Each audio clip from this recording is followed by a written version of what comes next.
দুপুর 12টার দিকেই গোপন সংবাদের ভিত্তিতে আমরা জানতে পেরেছি যে এখানে কিছু দালাল চক্র তাদেরকে ধরা হয়েছে।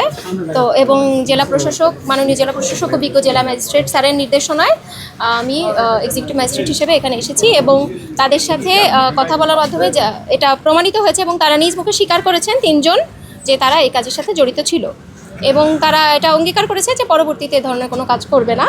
তো সতর্কতামূলকভাবে তাদেরকে ১০০ টাকা জরিমানা এবং ১৫ দিনের বিনাশ্রম দণ্ডিত করা হয়েছে এবং এই ধরনের অভিযান অব্যাহত থাকবে। আপনারা এরকম অভিযোগ পেলে সাথে সাথে জেলা প্রশাসনে যোগাযোগ করবেন, আমরা প্রয়োজনীয় ব্যবস্থা গ্রহণ করব। আমরা জানতে পেরেছি যে তারা এখানে বিভিন্ন রোগী আসলে তারা তাদেরকে বিভিন্ন তথ্য দিয়ে বিভ্রান্ত করতো, এখানে না ওই হসপিটালে বা ওই হসপিটাল থেকে ওই হসপিটালে, এখানে তাদের একটা কমিশন বা এই ধরনের কোনো ব্যাপার থাকে এবং তারা নিজ মুখে স্বীকারও করেছে কে কত টাকা দিয়েছে, কি করেছে না করেছে।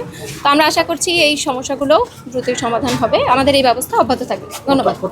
সার্বিক নির্দেশনায় আমরা নরসিংদী জেলা এলাকার যে সকল সরকারি হসপিটাল আছে সেইগুলি দালাল মুক্ত করতে অভিযান চালাচ্ছি।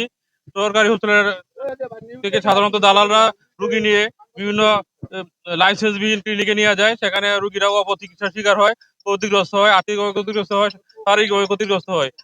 আমাদের মাননীয় পুলিশ মহোদয় আমাদেরকে নির্দেশনা দিয়েছেন যে প্রকারই হোক, যেভাবেই হোক নরসিংদী জেলা এলাকার সকল হসপিটালকে দালাল মুক্ত করতে হবে। সেই অভিযানে আমরা আজকে নেমেছি।